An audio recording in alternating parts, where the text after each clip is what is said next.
Hari ini kita mau membahas tentang pembunuhan di Jepang yang terkenal cukup sadis. Apa motif dan siapa pembunuhnya sampai sekarang masih belum diketahui. Bahkan, polisi Jepang juga mengatakan bahwa mereka akan memberikan imbalan senilai 2,5 miliar rupiah bagi siapapun yang bisa memberikan mereka petunjuk tentang pembunuhan ini. Tapi kalau yang ini sadis banget sih, bener-bener kayak Grafik. bukan cukup kayak grafik banget. Kalau pas gue tahu dan gue pernah baca itu kayak orang bisa ya kayak gitu. Dan kurang lebih, dan habis pembunuhan ini tuh juga kayaknya pembunuhnya juga sempet santai-santai di rumahnya saat ada mayat di rumah bertetakan yang dia bunuh kayak gitu. Jadi buat detailnya let's Get into it. Setagaya adalah sebuah area di Tokyo dengan populasi terbesar dan area terbesar kedua di distrik khusus Tokyo. Mikio Miyazawa, berusia 44 tahun, tinggal di sebuah townhouse 2 lantai miliknya pada tahun 2000 di kota Setagaya, Kamishoshigaya Sanchomu. Ia bekerja di sebuah perusahaan berafiliasi asing dan sedang ditugaskan untuk mengembangkan strategi marketing bagi perusahaan-perusahaan besar. Sang istri Yasuko, berusia 41 tahun, adalah guru homeschooling untuk siswa SD. Keduanya memiliki seorang putri bernama Nina yang berusia 8 tahun dan seorang putra bernama Rei yang berusia 6 tahun.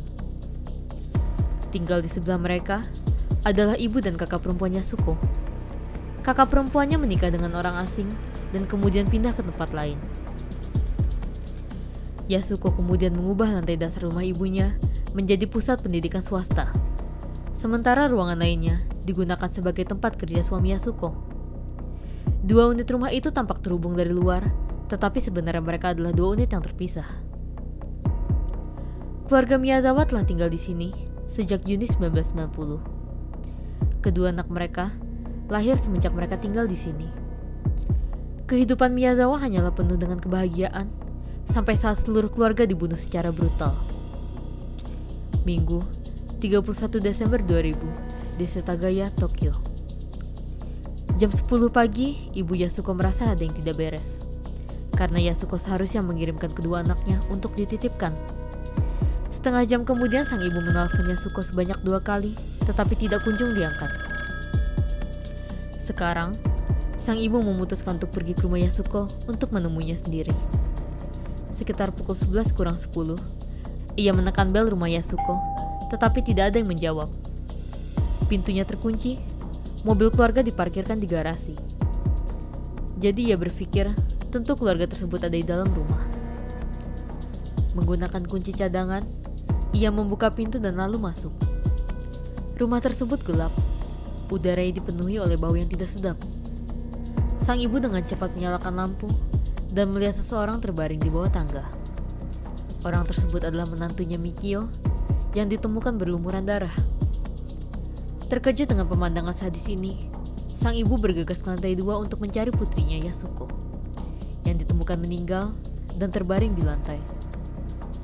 Ia dilukai secara brutal hingga beberapa tulangnya terlihat. Di bawah tubuh Yasuko adalah cucu perempuannya Nina yang ditemukan meninggal dengan beberapa bekas sayatan sadis.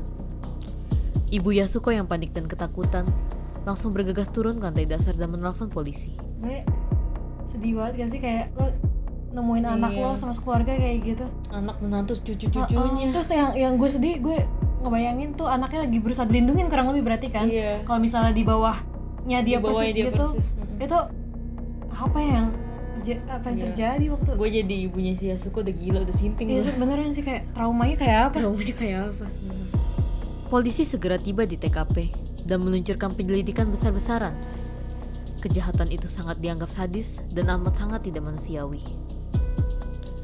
Mayat Mikio ditemukan di tangga dekat permukaan tanah. Ujung pisau setebal 3 mm ditemukan di tengkoraknya di sisi atas telinga kiri. Jempol kanannya putus, kepala, leher, dada, lengan, kaki, dan pantatnya ditikam beberapa kali. Di tangga lantai kedua adalah jasad istri Mikio, Yasuko, dan putrinya Nina. Tubuh Yasuko menutupi tubuh Nina. Sepertinya Yasuko mencoba menggunakan tubuhnya untuk melindungi anaknya. Wajah Yasuko ditikam beberapa kali, tenggorokannya digorok. Lehernya mengalami banyak luka robek yang memperlihatkan beberapa tulang. Ada terlalu banyak luka sampai wajahnya terlihat rusak. Nina yang berusia 8 tahun menderita beberapa tusukan di wajah dan lehernya. Ia juga memiliki bekas lebam seperti bekas dipukuli. Di kamar tidur lantai 2, Ray yang berusia 6 tahun ditemukan di dekat kasur tingkatnya. Ia memiliki bekas memar dalam di lehernya karena dicekik. Mata dan hidung yang berdarah menunjukkan bahwa sang pembunuh pasti mencekiknya dengan sangat kuat. Tidak ada tanda-tanda bahwa Ray melakukan perlawanan. Kemungkinan terbesar adalah Ray terbunuh dalam tidurnya. Analisis forensik pada sisa makanan di perut mereka menunjukkan waktu kematian terjadi pada malam hari pada tanggal 30 Desember 2000, sekitar pukul 11.30. Kayak gue ngebayangin kejadiannya buat anak-anaknya, terutama kayak semengerikan apa itu buat si Nina, ditusuk-tusuk gitu. Terus berarti masih dalam keadaan hidup kurang lebih kan? Iya, Pasti kan Ninanya. ada siapa dulu yang meninggal, terus orang kenapa sih bisa kayak gitu ya? Kok gue beneran gak tau. Gue sama darahnya takut soalnya gimana. Nina meninggal pas ibunya udah meninggal duluan pasti kan tuh. Iya makanya, atau ada yang kekurangan darah meninggal apaan? Gue gak bisa bayangin sih. Jejak kaki ditemukan di luar dan di bawah jendela kamar mandi. Ada bekas tanaman di rumah yang telah diinjak-injak dan ada kotak P3K di rumah yang ditemukan terbuka. Di dapur, ditemukan perban dan handuk dengan darah dan sidik jari si pembunuh. Pembunuhnya bahkan sempat menggunakan pembalut untuk menghentikan pendarahannya. Ada sejumlah bekas jejak kaki yang ditemukan di rumah tersebut. Pembunuh masuk melalui jendela kamar mandi lantai 2 yang dibuka dari bagian di belakang rumah yang terletak tepat di sebelah Taman Soshigaya. Sang pembunuh dapat mengakses lantai 2 dengan memanjat pohon dan kemudian melepas tirai jendela. Pembunuh itu menggunakan tangan kosongnya untuk mencekik Ray yang tertidur lelap di kamarnya di lantai 2. Mendengar kegaduhan dari kamar anaknya, Mikio bergegas menuju kamar Ray dan di sanalah ia melawan dan melukai si pembunuh. Sampai akhirnya ia ditikam di kepala dengan pisau sashimi. Sebuah laporan polisi mengklaim bahwa bagian dari pisau sashimi patah di dalam kepala Mikio, dan si pembunuh kemudian menyerang Yasuko dan Nina dengan pisau yang patah. Pembunuh itu kemudian membuang pisau sashimi yang tumpul dan mengambil pisau santoku dari rumah Miyazawa untuk melanjutkan pembantaiannya. Sang pembunuh meninggalkan sejumlah besar bukti di rumah. Ada 2 senjata yang digunakan olehnya, di mana salah satu senjata tersebut adalah pisau sashimi yang dibawa oleh si pembunuh sendiri, dan yang lainnya adalah pisau santoku dari dapur Miyazawa. Pisau sashimi yang dibawa dijual dengan nama dagang Sekima Goroku Ginju. Panjangnya 34 cm, di mana bilahnya mempunyai panjang 21 cm. Sebanyak 1.500 pisau sashimi jenis ini diproduksi di prefektur Fukui pada bulan Juni tahun 2000. Pisau ini dijual di 46 gerai di wilayah Kanto. Sidik jari dan darah si pembunuh dikumpulkan dari dalam rumah. Tetapi, kedua bukti ini tidak menemukan kecocokan identitas dalam database kepolisian Tokyo, yang menunjukkan bahwa si pembunuh tidak memiliki catatan kriminal. Sidik jari juga diserahkan ke Interpol untuk dicocokkan, tetapi tidak berhasil. Sayangnya, pada tahun 2000, Jepang tidak pernah mengumpulkan info biometrik semua penduduk, kecuali mereka yang memiliki catatan kriminal. Darah si pembunuh adalah tipe A. Tidak ada obat atau zat yang tidak biasa ditemukan dalam darah. Analisis DNA menunjukkan pembunuhnya adalah laki-laki dan kemungkinan ras campuran. Dengan DNA ibu keturunan Eropa, mungkin dari negara Eropa Selatan dekat Laut Mediterania atau Laut Adriatik. Dan DNA ayah menunjukkan ayahnya keturunan Asia Timur. Ada kemungkinan bahwa DNA ibu yang diduga orang Eropa berasal dari nenek moyang sang ibu, dan sang ibu sendiri bukanlah sepenuhnya orang Eropa. Analisis kromosom Y menunjukkan haplogrup OM122, haplogrup yang umumnya ditemukan di orang-orang Asia Timur. Haplogrup ini dapat ditemukan di 1 dari 4 atau 5 orang Korea, 1 dari 10 orang Cina, dan 1 dari 13 orang Jepang. Hasil DNA ini menyebabkan polisi Tokyo akhirnya meminta bantuan polisi kriminal internasional, karena pembunuhnya mungkin bukan orang Jepang atau tinggal di Jepang. Jenis sepatu si pembunuh diidentifikasi melalui jejak kaki. Mereknya adalah Schlesinger dengan ukuran 10,8 inci. Sepatu ini diproduksi di Korea Selatan dan ukuran terbesar merek ini yang dijual di pasar Jepang hanyalah 10,2 inci. Dari Oktober 1998 hingga November 2000, ada total 4.530 pasang sepatu jenis ini diproduksi di Korea.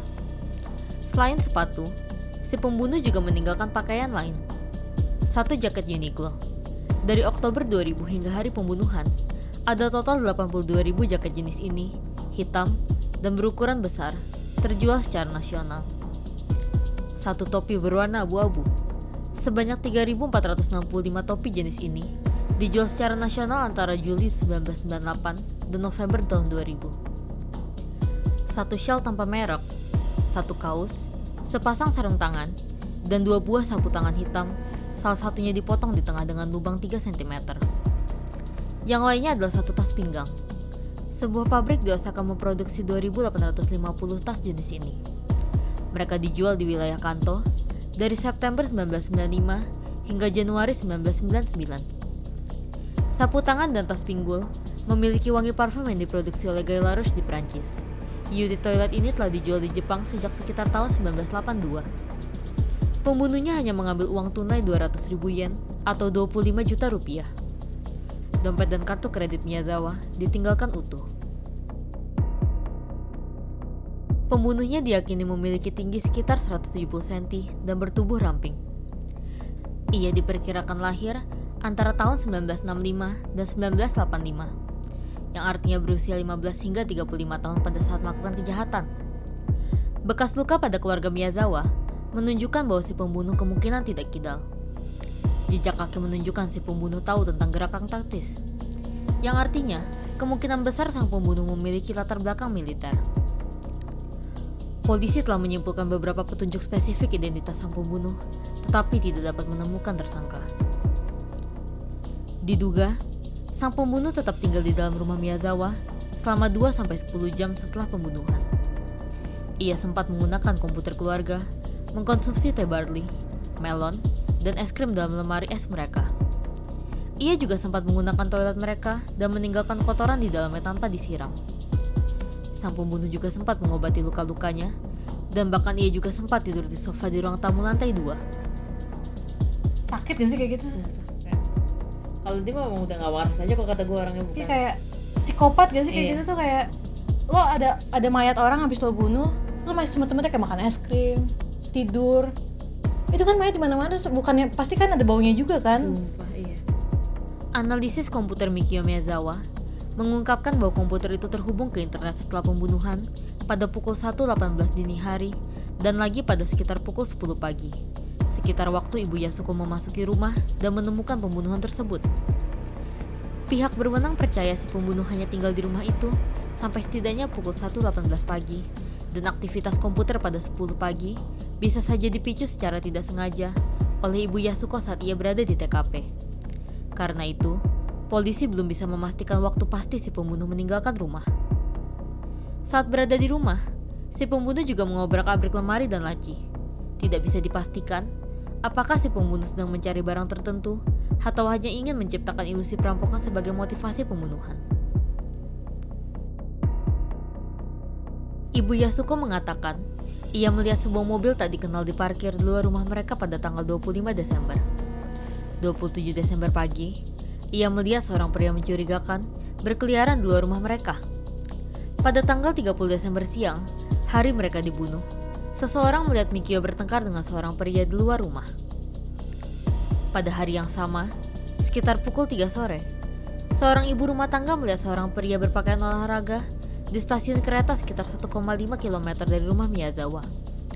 Pria itu cocok dengan deskripsi polisi tentang tersangka. Ibu tersebut dapat mengingat dengan jelas karena Tokyo sangat dingin pada bulan Desember. Semua orang mengenakan mantel musim dingin, tetapi pria itu hanya mengenakan jaket biasa. 30 Desember antara 11.35 dan 11.40 pagi, seseorang melihat seorang pria berusia 20-an atau 30-an di sebuah gang, berjalan menuju rumah Miyazawa. Ada sebuah taman di dekat rumah Miyazawa yang disebut Taman Soshigaya. Taman itu sedang direnovasi untuk perluasan. Semua penduduk telah pindah, kecuali beberapa orang yang keras kepala yang tidak mau pindah, termasuk keluarga Miyazawa. Konon, Miyazawa telah setuju untuk pindah rumah pada Maret 2001. Ada 30 unit di daerah itu, dan setelah relokasi, hanya tersisa 4 unit. Jadi, penduduk terdekat telah sangat berkurang, mengurangi adanya jumlah saksi mata.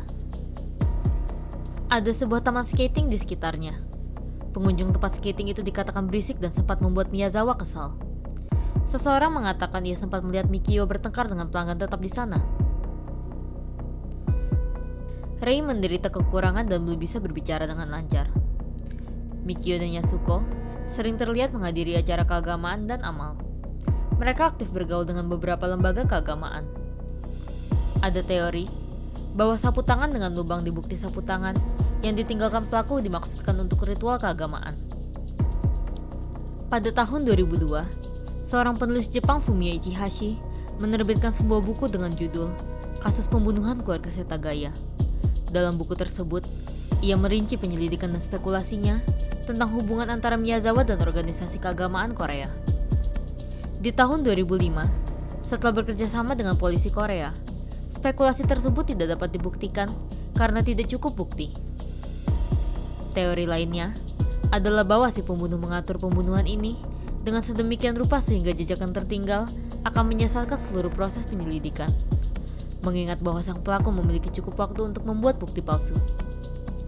Lebih dari 250.000 petugas polisi dan penyelidik telah dikerahkan untuk melakukan penyelidikan selama 20 tahun terakhir. Tapi, si pembunuh masih tidak dapat ditangkap selama 2 dekade terakhir. Setiap tahun pada tanggal 30 Desember, polisi akan memberikan penghormatan di rumah Miyazawa, bersumpah untuk membawa keadilan bagi keluarga. Sedih gak sih habis denger kayak gitu, kayak Mess up banget, kayak sadis banget sih orang tuh kayak. kalau menurut gue kalau misalnya dia ngapa-ngapain rumahnya tuh ya emang gak ada motivasinya ya buat membunuh orang aja, korban aja kok kata gue. Tapi gue nggak bayangin ya buat anak-anak kecilnya khususnya, terus ibunya ngeliat anaknya digituin, terus bapaknya kan, terus yang gue Neneknya lah. iya yang lihat jelas, tapi maksudnya kayak yang bapaknya tuh yang ditusuk dia tadi kepalanya gitu kan sampai ke. Terus menurut gue kayak ini deh sadis banget yang dia nusuk pakai pisau tumpul. Sakitnya kayak apa kawan? Kayak sadis banget. Orang-orang kayak gini nggak bakal masuk surga. Kayak moga-moga matinya sengsara demi Allah. Kayak moga mati sengsara. Anyway, we'll see you guys on the next episode. Bye bye.